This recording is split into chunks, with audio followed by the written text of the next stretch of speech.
Hi, friends. Just a heads up, we had some unfortunate sound issues while recording this episode.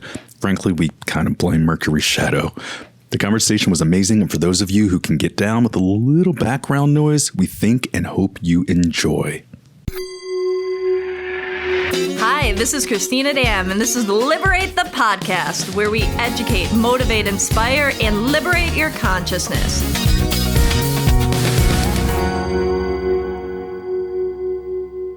Hi there, welcome to another episode of Liberate the podcast. Today I'm so honored that I get to interview Tosha Silver, the famous author that has brought us books like Outrageous Openness, Change Me Prayers, and the one that is really close to me that I find to be super useful and has already shifted my life is It's Not Your Money. And today's topic is going to be all about leaving New Age fundamentalism and what that all means and getting to know this beautiful woman here. And so welcome, Tosha.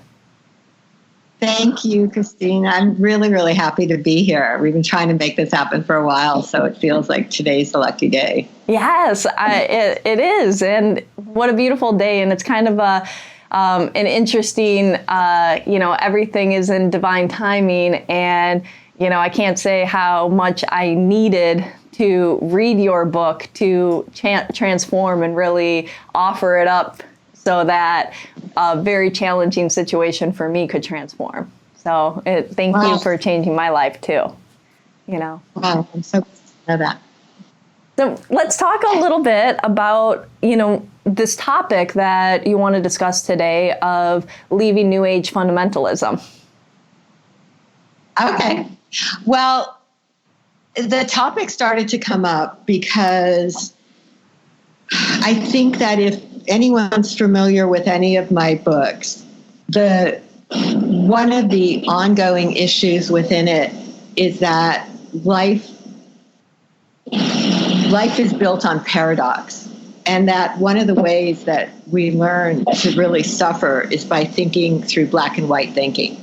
And to me, that's what fundamentalism is. It's the idea of it's always this way. It's never that way. You should do this. You should never do this. And what came to happen for me over the course of, writing these books and all the years of doing sessions with people before that is that what actually runs the universe is paradox, the fact that two things can both be true at the same time. In fact, not just two things, multiple realities can all be true at the same time. Yeah. And that the more some come to rest in that paradox, the more you can actually live from a place of truth as opposed to rigid and narrow thinking.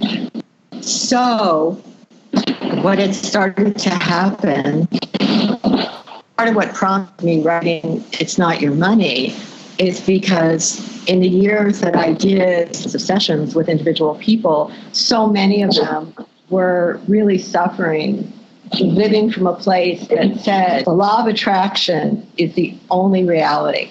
Everything you think is what you create. If only you can have a perfectly cleansed mind, all of your wishes will come true.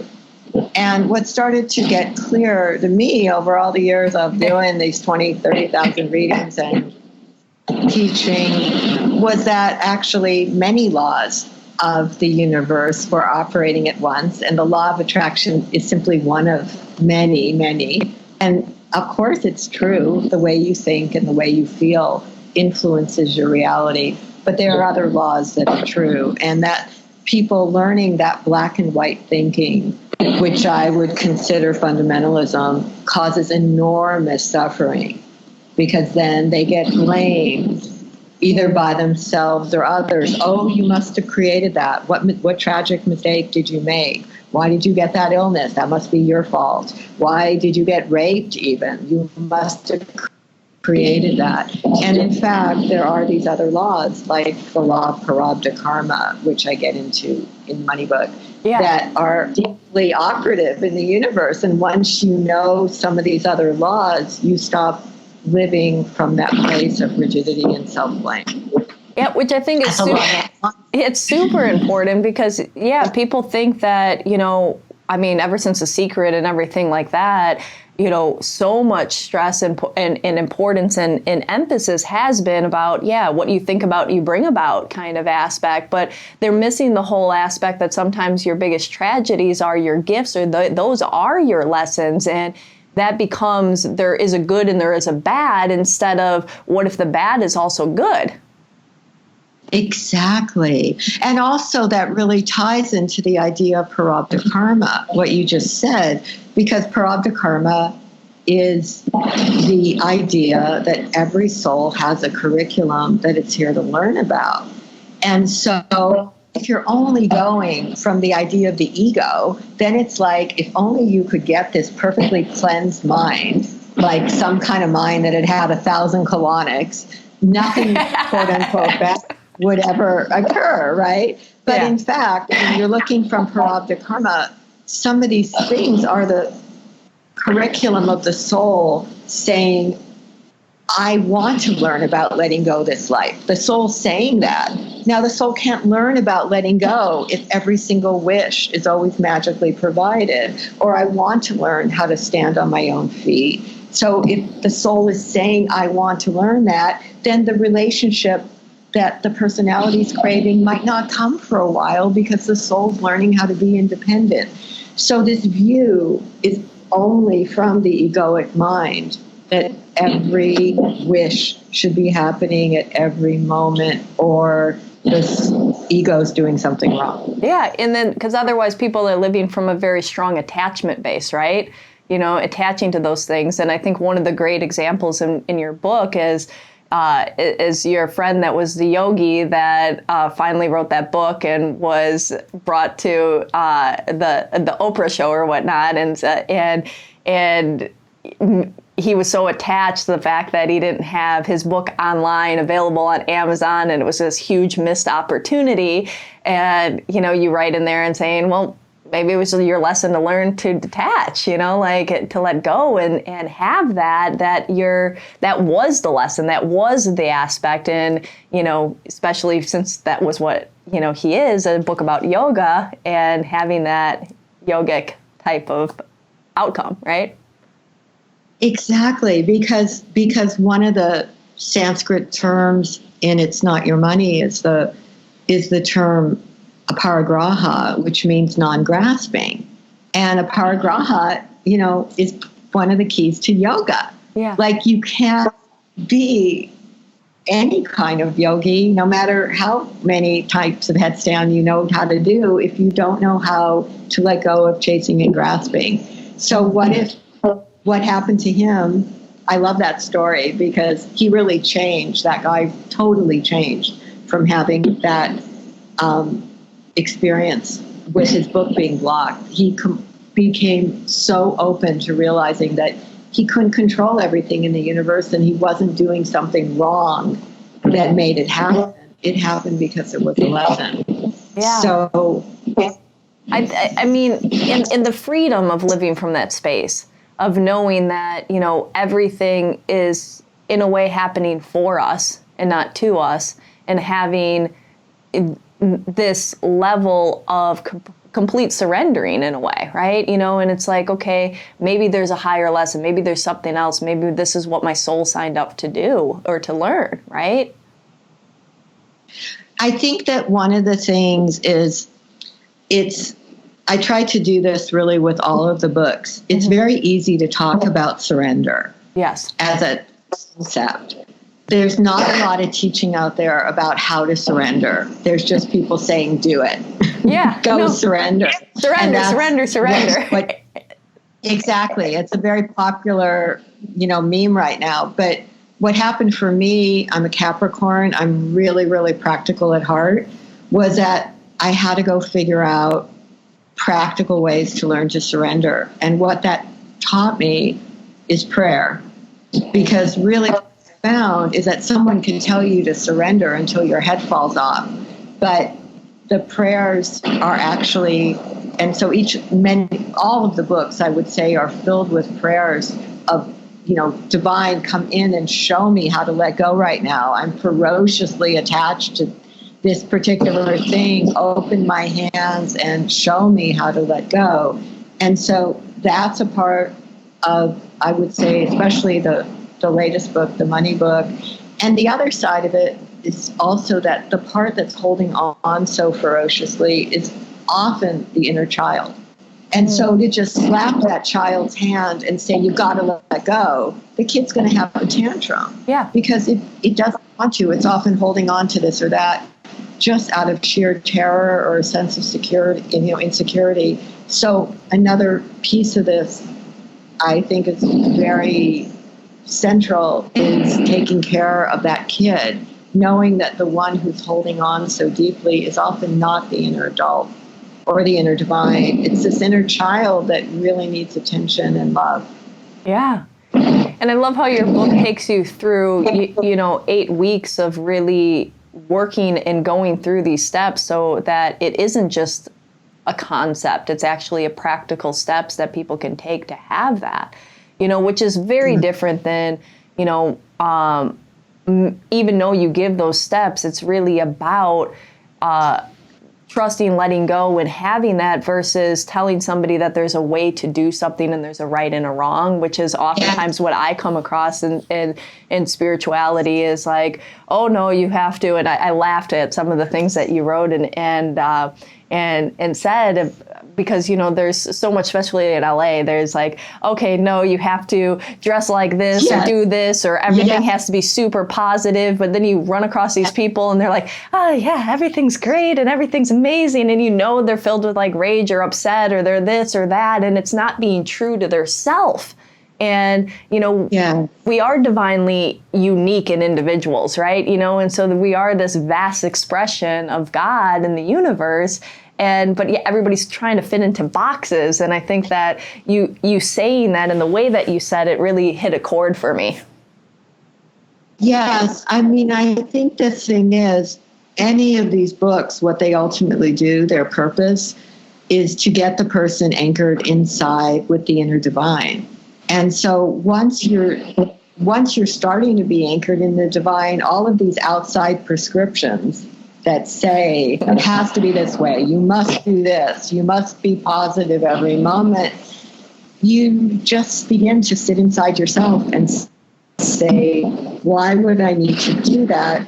Because what you're developing is the connection to the inner, there's a word in Sanskrit, stamba. It's like the inner core of your own light. And it doesn't operate according to other people's rules and regulations. It operates according to your own inner knowing. And then you start to rest inside of that stamba. And I really find anyone can learn it. It just really takes the practice of, the desire to start to get it from the inside instead of the outside of all of these. You should do this, you should do that. It doesn't really work. And what got you to that desire to learn it for yourself? Well, I would say partly it was all the years of giving readings. I gave, both, I would say it was from 1982 until 2012. So it was 30 years. I just saw thousands and thousands of people. And what I was noticing is that there were so many universal forms of suffering, that somebody could be vastly wealthy or somebody could be almost broke, and yet so many of the issues kept coming up that we weren't taught to connect, to get the truth from the inside, and that we also weren't taught offering. Offering is a huge part of all the books, which to me is about, rather than saying, I'm going to do this and that so I can finally be happy, offering is the act of giving burdens, problems, worries, fears, even the whole life, back to divine love. And I just started to become more and more enraptured with the idea of offering, that you're living from a place of service to this divine love, instead of what a lot of New Age teaching would be, which is how do you get the universe to serve you? Yeah. How do you get the universe to work for you and get what you want? Offering is the opposite. It's really more the way I would say Hafez or Rumi or any of the Sufi poets lived. How can I serve something greater? Use me. You're saying to the universe, use me, as opposed to how can I use your ass to get what I want? You're like, I want you to use me. It's very different. So all of that, I'm so practical. It started to become that the more I did that, the happier I became as a person. The more I was trying to live the other way, the more miserable I was. Yeah, which you see it over and over again with people as they achieve all of these accomplishments, they do different things, and they can manifest. And they manifest this, they manifest that, and there's still not a sense of happiness because they didn't allow themselves to be a vessel of saying, okay, I'm part of this huge macrocosm. Yes. I'm a microcosm, but my energy is affecting everything, right? And so how can I better serve this collective? And I think like in your book, it was one of the things that hit me was that I think it was a friend of yours or maybe it was a client, but on her deathbed, and she was this, I think, clothing designer, wardrobe stylist or something, but had this lavish life.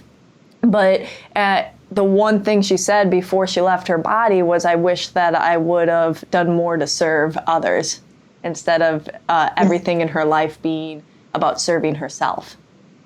Yes. And I think that many people have that realization in their elder years when they're about to pass or so, and they say, okay, yeah, I accomplished these things, or I lived, or I experienced, but what did I leave as my legacy, or what is that ripple effect that I've done to serve the greater, right?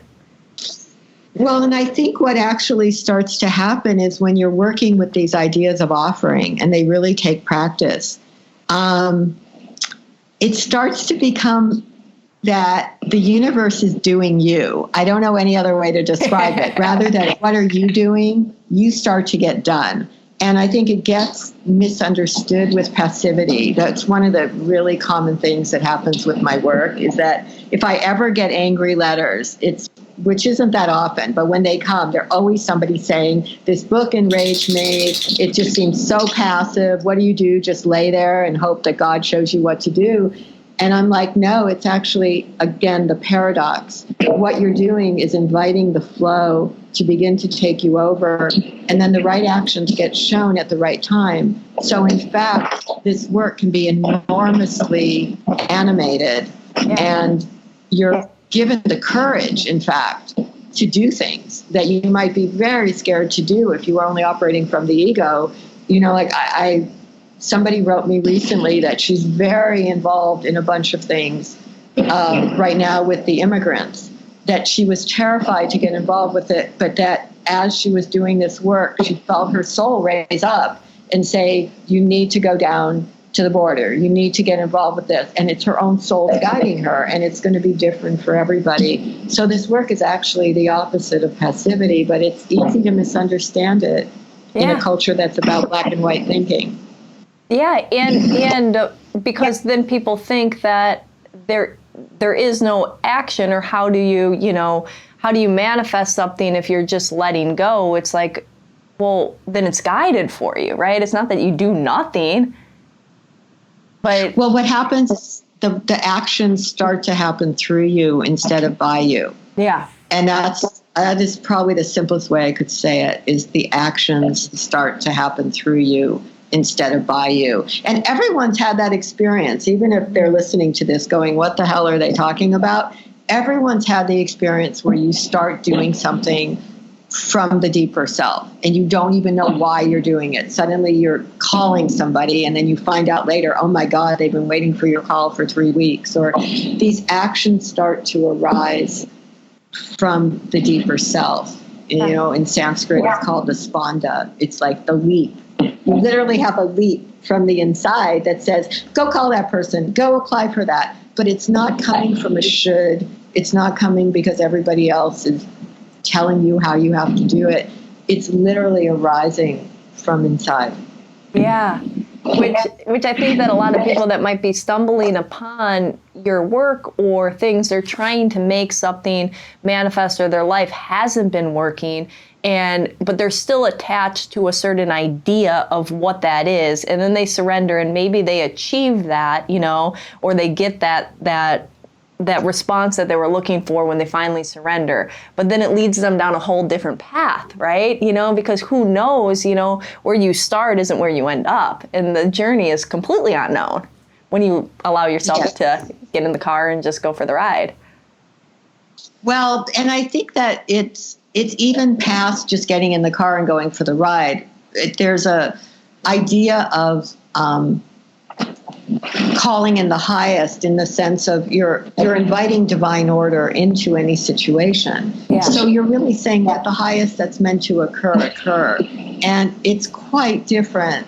Every so often someone says to me, isn't this, how is this different than co-creation? And I would say my experience with co-creation is people are often still in the lead, trying to use God to get their list. They're like, okay, I'll invite you.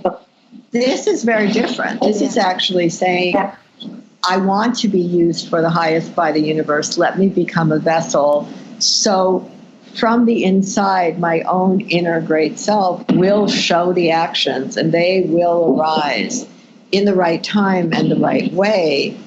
It's so different. And then you're doing it for the sake of the highest. So, for example, I don't know, to go back, like, say, to the relationship issue, someone wrote me who said, she was in a group for years and years, paying a phenomenal amount of money, trying to manifest her soulmate.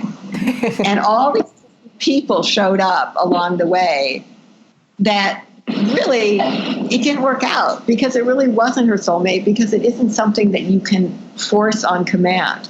But she didn't know that. So she kept doing it and doing it and doing it. And finally she said, wow, maybe there's something happening that's not actually a block inside of me, but actually something I need to learn to just be alone for now, or be with my friends, but not have this partnership. So she let go, and she was applying the ideas from the book.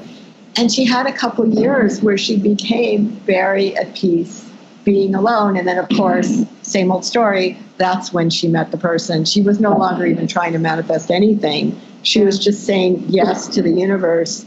I'm ready to do it your way and learn what I have to learn here, instead of giving you my agenda.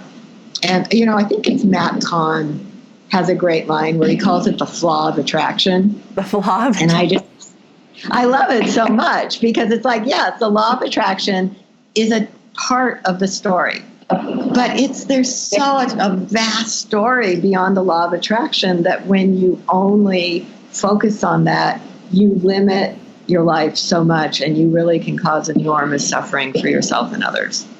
And most people don't even know what would truly make them happy, or what they need to learn or go through or whatnot. And so if you say, I need to manifest the soulmate right now, let's take that example.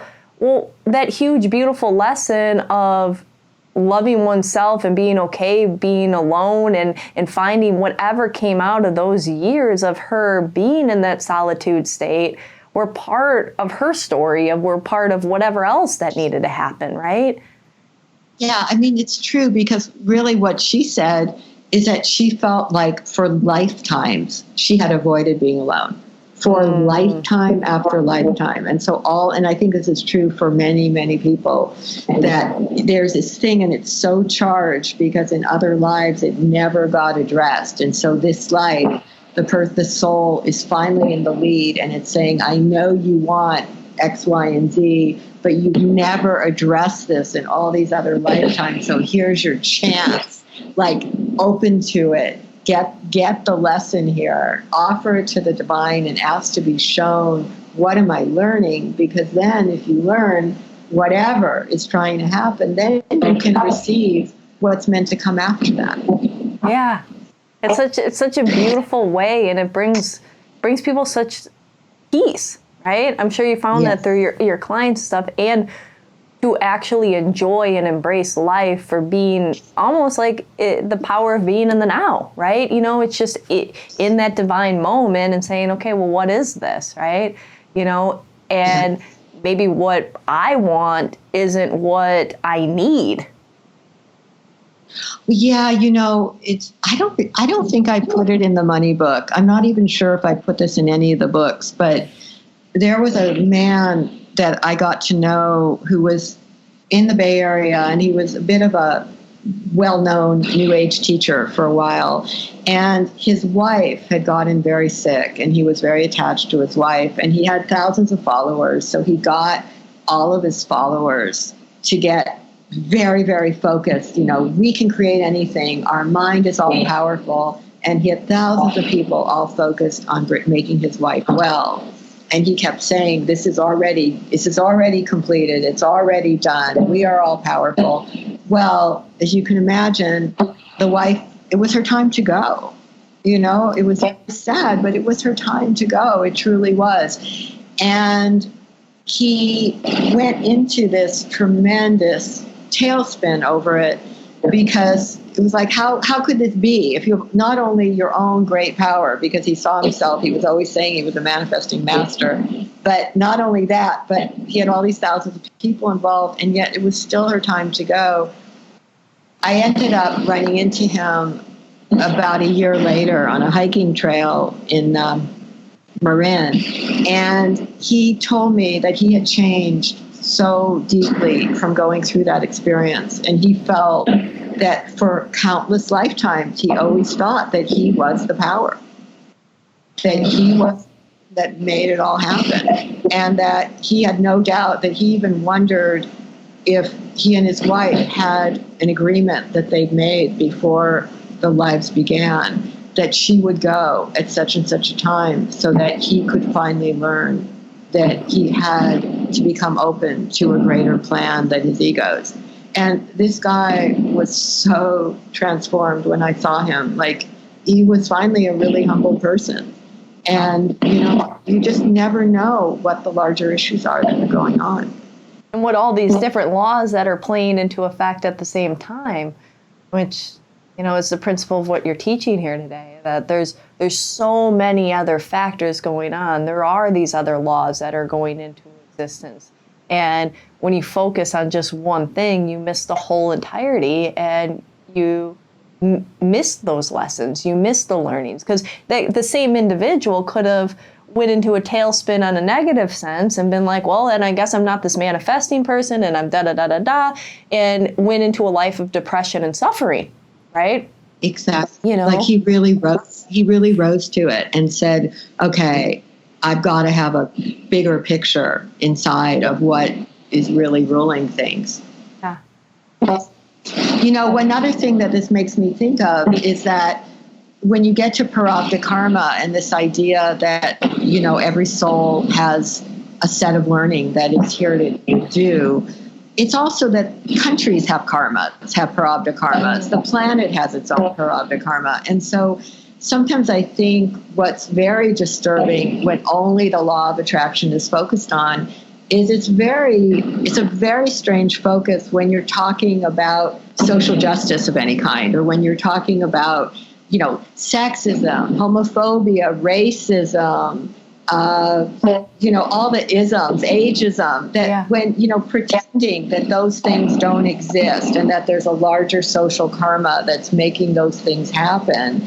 And then you say to people, oh yeah, you're Hispanic and you didn't get that job. You think it's because you're Hispanic, but really you created that. And you're ignoring that there's a larger social reality, social karmas that are getting worked out.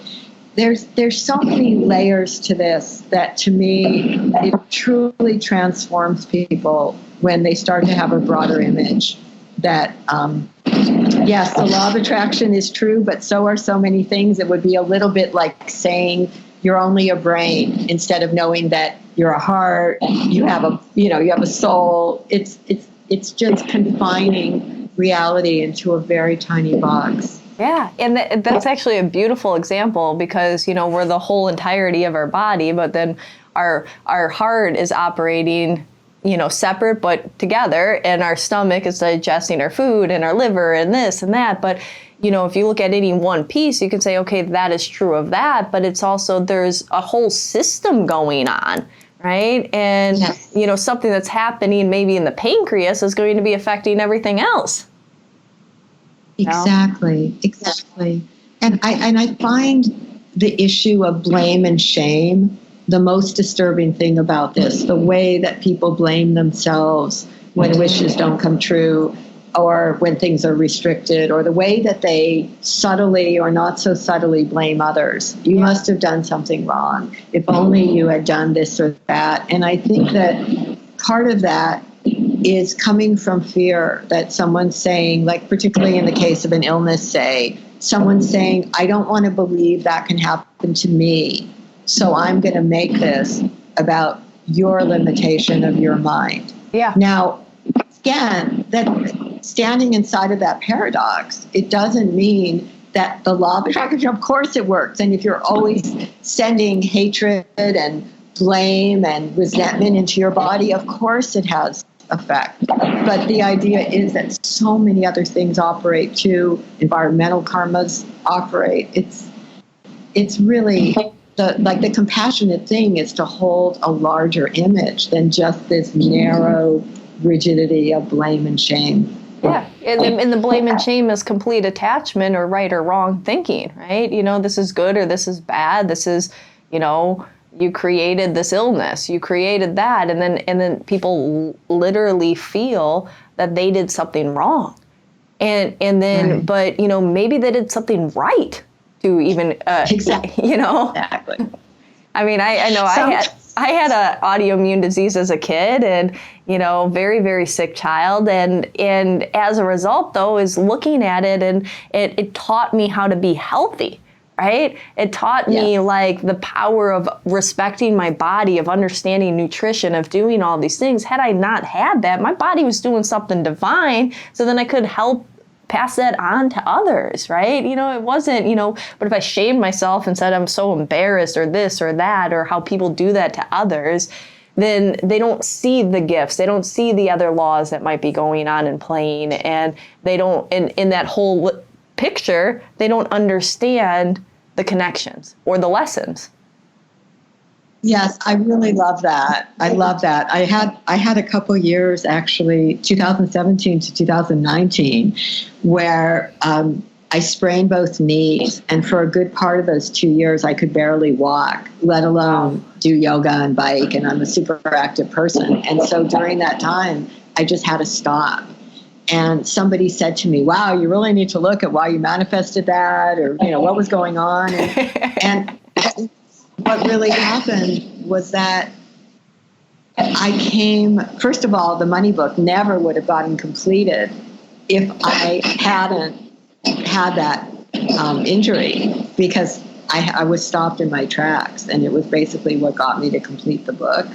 But also, it completely changed my relationship to my body, just like you're talking about. It was like I learned I was somebody that grew up as an athlete, so I was always going, really for forever, for decades.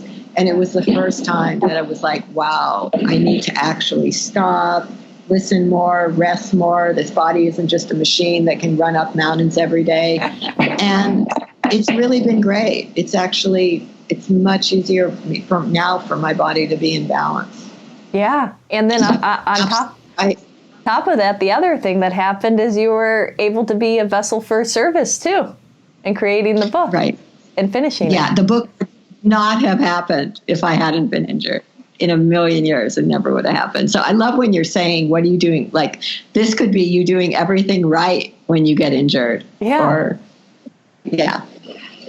And that was, the divine working through you and allowing you to have these realizations and to create something that's going to change, so many people's lives.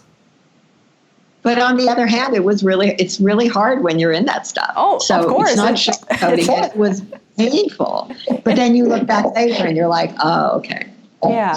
Because it's not about not feeling your emotions either. And that's what I love too, is that so many people in the spiritual world, they're all about, happiness and joy and sunshine every day. And there's something wrong with you if you're upset, or if you are, having a difficult time, right, dealing with your circumstances. And I like the coconut example of like putting everything in coconut and smashing it, right? It's like you can have emotions. Well, I would even say emotions are critical. Emotions are critical to awakening. I would actually say that this idea that emotions, the whole concept of spiritual bypassing, that emotion should somehow be put away into a cupboard and you should be just this bliss bunny every moment, really creates a lot of tragedy in people's lives. And I think that what, really starts to happen is Pema Chodron's written about it. Thousands of people have written about it. You start to become a witness of the emotion as opposed to the one who's just lost in it. So you start to let yourself have them all because they want to come through the body just like weather. And I think, again, it's a kind of odd legacy of this black and white, rigid fundamentalist thinking that if I run a forum online, it's called the Living Outrageous Openness Forum, and it helps people learn how to live this way. And in that forum, people can find it on my website, but in that forum, so often people say, I was so scared to feel my anger because somebody told me I would manifest something if I ever felt it. Or I was so scared to feel my fear because somebody said bad things would come if I ever indulged it. But in fact, what they find is that if you can feel these things, you let them go. If you don't feel them, they stay lodged in the cells of your body and your being. And they just come out in very surprising and alarming ways sometimes. Yeah, I call it the Jack in the Box effect. Oh my God, I love that. Oh. Yeah. They have to come out, They come out, you've got some weird smiley pasted face, and then at the same time, it just comes out somewhere else in your body. It has to. Yeah. And then you're truly manifesting what you don't want. Well, that's the irony. That is the irony of it, isn't it? It's kind of interesting. I think that to go back for a second to this idea of offering, that you're learning how to offer and really hand these burdens, and even desires can be offered. It's not that this path is about getting rid of desires, but you're really handing it all to this force of love.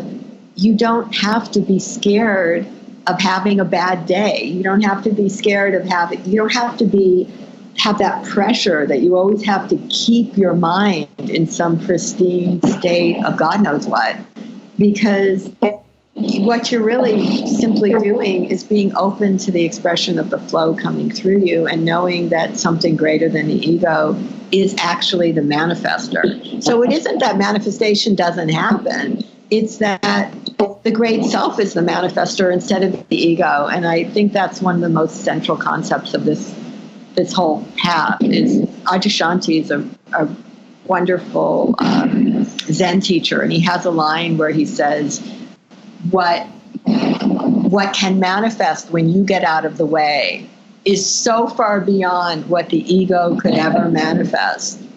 It's astonishing.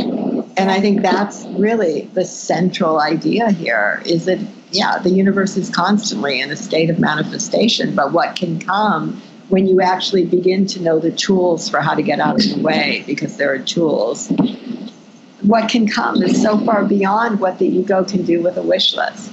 And what the ego doesn't even know, right? Because there's so many things that we don't know. And so if we're like, okay, let's talk about money, it has to come from this source, and you're so fixated and you're trying to force this outcome, you're missing out that maybe it's going to come from one of these other 9,000 other opportunities. But if you don't do that, you never look and see, you never allow, right? Exactly. That's part of, in the money book, there's an idea of a divine source. And divine source says that no person, place, or thing is the source of your abundance. So when you're learning to be in the flow and offer things, you start to become open. No, it doesn't have to be the particular job you have right now. No, it doesn't have to be the partner that you're married to. You don't know what the universe is going to bring. You start to become established in divine source, saying, I'm open to receiving from any of the ways it wants to come. And it's really amazing on so many practical levels. I've been even dealing with it I'm probably going to be moving in the next few months, and dealing with it with something as practical as a move, instead of saying, here's the way it's got to go, here's how it has to be, here's my list, God, you better provide the following things. But just saying the perfect place is already selected, and I'll be guided to it in the right time, in the right way. And then continue to follow the breadcrumbs as they come. And it actually turns the process into something that's an adventure, instead of that the ego has to be figuring it all out. And, it just changes everything. Yeah, it almost like turns life into a game, right? It does. It does. And God's always batting first. Yeah. I love that. And it allows you to be in a state of divine trust. Yes. It grows over time. I would say that trust is like a muscle, and it's not, it's not this sort of black and white thing that every moment you're in perfect trust and perfect surrender. It's that I think of it like a spinning top, and sometimes you start to wobble because you're having a bad day, but you have the tools to come right back again. You know how to bring yourself back into that state of alignment and trust. And over time, that alignment gets stronger and stronger. And there is really something so profound about saying, this isn't my issue completely. This isn't my money. This isn't my situation to fully solve and understand. Like in doing that, and I mean, I've been pulling teeth when I said that it changed me. I have the situation, and I've been in a legal battle with the landlord here, and I've been trying to manifest this solution, and we're going to settle, and I even brought in a buyer for the building, and we're da-da-da-da-da, and I was trying to force, and why isn't he getting that this is good for him too, and blah, blah, blah, and then I'm like, well, I don't know, and let me just put it up there, and whatever's going to happen is going to happen, and it could be a million different outcomes. And for that first time when I did that, it was like this divine sense of peace came over me, and was like, I could just breathe for the first time in a long time,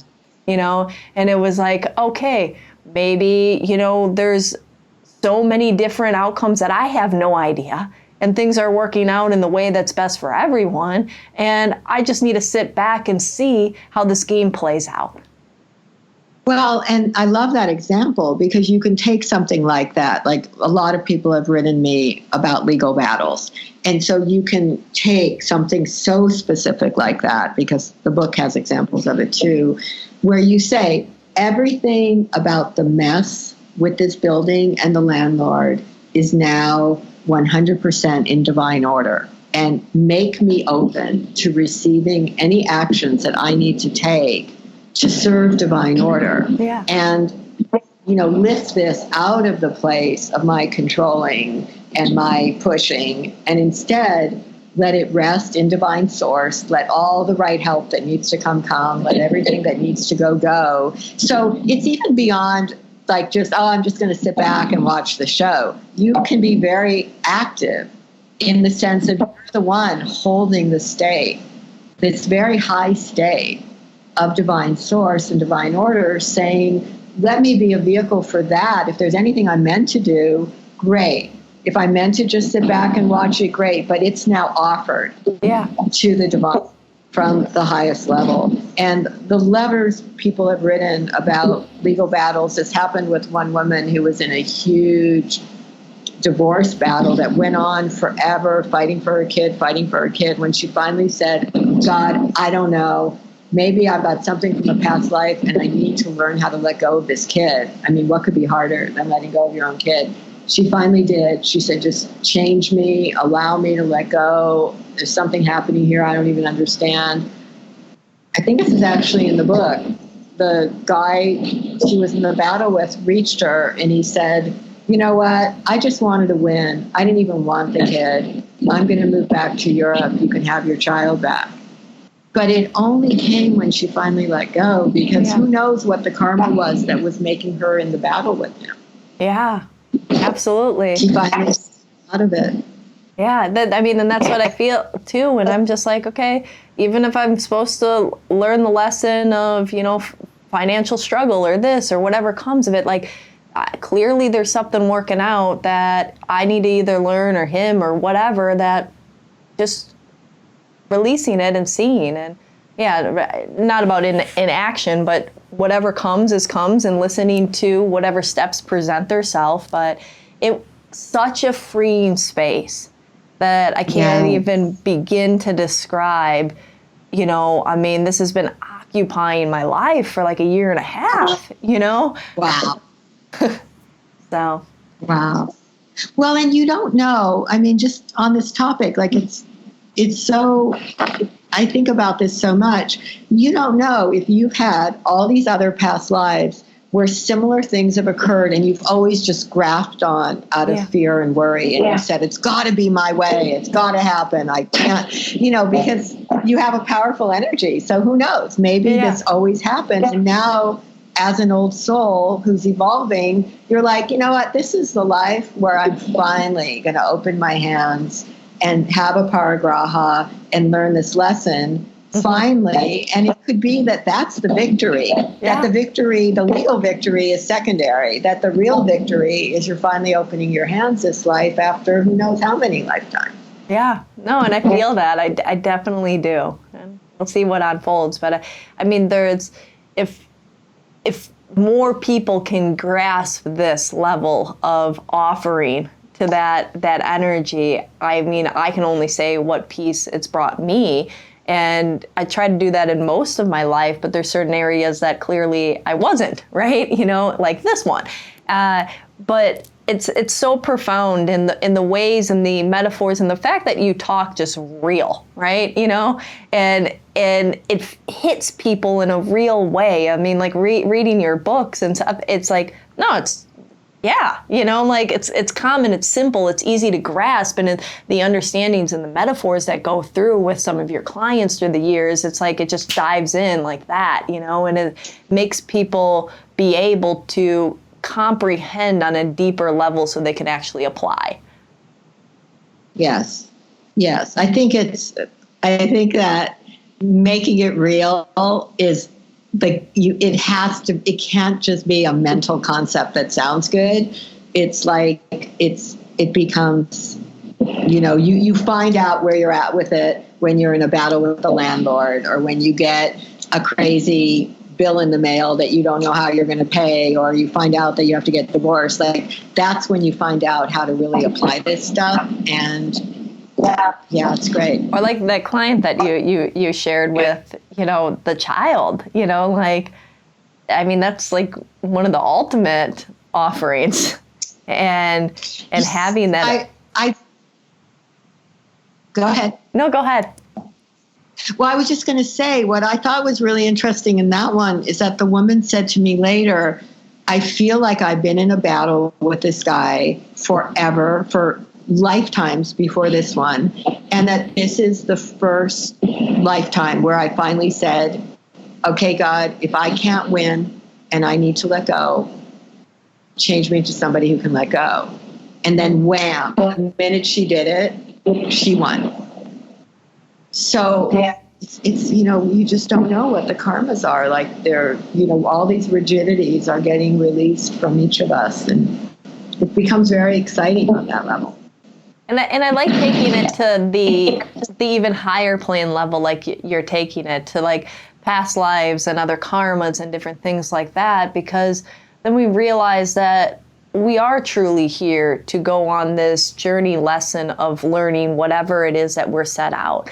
And this is this game of life to teach us, and however that is and what ends up unfolding, we don't have to make right or wrong. We can just allow, right? And understand that there's forces beyond us working for us. And, it doesn't mean that you sit and just do nothing, like you said, but it's it's this higher understanding that people get so attached to certain situations or the ways that they believe things need to be in order for them to be okay, instead of surrendering. Well, I think that one thing, to go back to the prayers, is that it can be really powerful. Somebody might be listening to this and going, I am in this total shitstorm of a mess right now. How can I apply what you're saying to this situation I'm in? And one of the first steps can be a prayer that actually says to the universe, I don't know why I'm in this. I don't want to be in this. Open me even just a tiny bit so I can get a glimpse of why this might be happening in my life and what I'm here to learn. And maybe just show me the first step that I'm meant to take. Like, this stuff can be broken down into very bite-sized pieces, and that's a big part of the book. Because otherwise, I think somebody can be in something that's a massive problem, and they're like, why would I want to surrender to this? I don't understand how I would even begin. And it's very learnable in those small stages of beginning to, like, undo the deadbolt. You don't even have to know how to open the door yet, but if you just undo the deadbolt and say, okay, divine, just begin to show me what I'm here to learn from this, and show me the first action. Yeah. Sometimes the first action is to forgive yourself for being in the mess in the first place. Absolutely. And those little steps in anything, I think that if people do the chunking down process of just one little step, one little deadbolt, one little move, anything becomes manageable and able to actually be done. I think people get overwhelmed when they see sometimes the bigger mess or chaos, and they don't understand how to do it. I mean, it sometimes even happens when people are doing chores or something, and like, oh, my laundry piled up and I have 10 loads of laundry to do, that's or whatever, it's too unmanageable. But if they're just like, okay, I'm just going to do one load, right? I'm just going to do one thing. And before they know it, whatever, their whole apartment or house is cleaned, right? And the mess gets unraveled, the understandings become known, the steps turn into the deadbolt to learning how to open the handle, to the door cracking open, to walking through, right?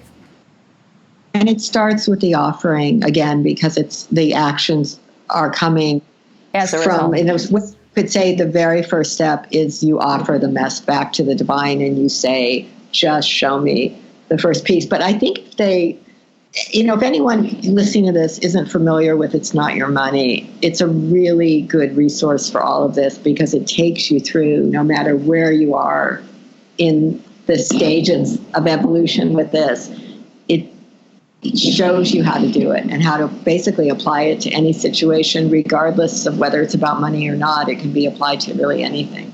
Absolutely, because it's all the same. One thing is this and another thing is that, but it's all energy and different manifestations that are existing. And so however you can apply, you can apply it to health, you can apply it to love, you can apply it to your career, hobbies, whatever. Once you learn, I think it's because it's really a manual in learning how to offer. And once you learn how to offer, every topic in your life gets changed. And the whole life gets changed, because in a way you could say it stops being your life. It stops being the ego's life, and it starts belonging to love. And that changes everything. And the realization of seeing the signs that can be all around you through many different forces, right? You talk about that God and the universe can be working through so many, but it's after you do that offering, what are those things that you're noticing? What are those aspects that are giving you that insight to take that next step, right? And I was having a conversation with somebody yesterday, and she has some lung problem that she needs to heal. And she said she was, kind of doing the surrender and the offering up. And while she was driving, she saw like this air quality truck, and then she saw like something, and then she saw a license plate that said in LA, and then she saw something else that was like this like message for like Joshua Tree, and she like got the download that she needed to go and spend some time in Joshua Tree to heal her lungs because of the air quality in Los Angeles. And it was just so like she happened to notice that truck at that right time and that license plate, and then have that awareness of seeing that information or the conversation or whatever that brought her to Joshua Tree. And she was like, okay, this is part of the process, right? You know, and it taking those steps and then booking that trip so that she could have that time to whatever heal that she needed to do.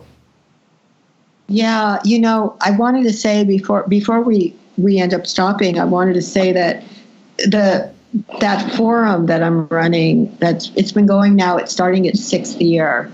Wow. And it's really, you know, it's really like going to a gym and learning how to do this, because it just takes practice, and it's really cool to do it in the company of all these people from around the world that are very curious and motivated to live this way.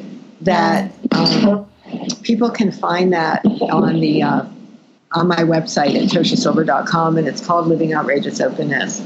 And you know, you just get that support in a world that's all about either you got to make it happen, and you know, you got to do it, or if anything bad happens, you must have created it, so you're bad.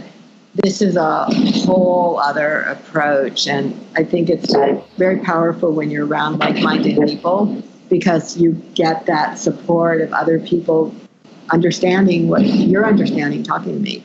So I just wanted to help people know that they can go check that out on the website. Absolutely. I mean, because that's kind of the premise of any of these like support groups and different things that are out there. It's you get so much further ahead when you can have a community that is helping each other move forward, right?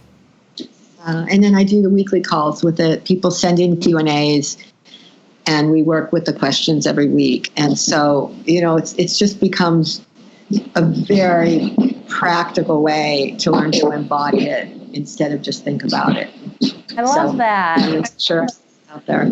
Well, I hope that the people that are listening, that you're inspired to read some of Tosha Silver's books and do the forum and go there and say, okay, not only is this going to be a concept that just lights up in my mind, but to start to actually apply it and to go through the 8-week process, to do this Living Outrageous forum, to take that step of saying, okay, if you've been trying to manifest your life for this long, why not try something different if it hasn't been working, right? You know, and see like maybe this is the key that you've always been looking for that you didn't know that you needed, right? And you don't have to stop manifesting. I mean, that's the thing, is it's the paradox. Like if somebody loves to do that, do it till your brain falls out, but expand your vision that there's something larger than that, so you can apply those tools and actually learn how to let the rest of the universe in as well. I love that. If there's anything else that you would like to leave everybody with, what would it be? That there is an unseen plan far bigger than what the egoic mind is noticing most days. And that it's very possible to open to it and let it guide us. Thank you. And toshasilver.com is where people can find you. Any other places or locations to find you? You know, if they go on Instagram, I'm really on there a lot more than I should be. I go in and out of periods of, you know, like, oh my God, I've got to get off Instagram. But it's very compelling in its own crazy way. So if anyone wants to find me on Instagram, I usually post there most days. Okay. And it's a lot of fun. Amazing. And we'll put all the links to everything for everybody. And I really hope that you can make it out to LA and be out here in person.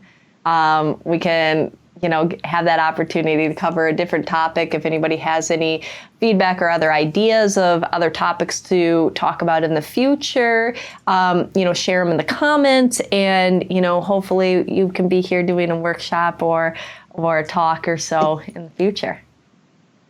Great. That sounds really good. In maybe what I'll do is I'll come down in my other reality. I did a workshop on the astrology of 2020, and it's really powerful. And so maybe I'll come down there and talk with you guys about that, because people can get that workshop on my website, but it'd be fun to come down and just play a whole other role with you as well. So that would be amazing. Yes. Then we can go down the rabbit hole of astrology next time too. Exactly. All right. Thank you so much for taking the time today. It's been a pleasure. I really enjoyed it, Christine. Thank you. Have a beautiful day. You too. If you enjoyed this conversation, like it, subscribe, and share it with your friends. If you want some more amazing resources on your path of liberation, head over to liberateyourself.com and sign up for our mailing list. Connect with us on Facebook, Instagram at Liberate Hollywood, all one word, or Liberate Emporium, all one word. Until next time, liberate yourself.